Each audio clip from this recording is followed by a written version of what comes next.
মাশাআল্লাহ উটের মাংস আজকে প্রথম রোজার দিন সৌদি আরব আমরা ওই উটের মাংস খামো।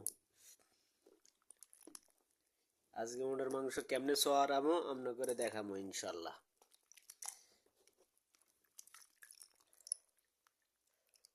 চর্বি সহ লইলাম উটের মাংস 1 কেজি তো একটু বেশি, কিছু রাখি দিলাম। চর্বি আছে প্রায় 1 কেজি, চর্বি কিছু রাখি দিলাম।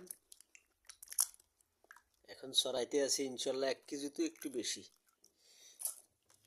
দেখা যাক আমরা দুইজনে একসাথে রবে খামো আল্লাহ রহমতে, আল্লাহ যদি কিসমতে রাখে।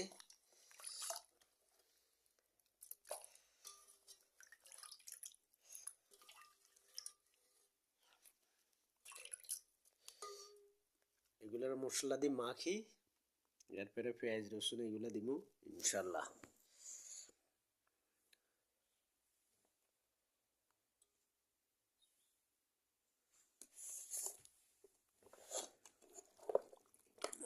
পানি তো বাইরে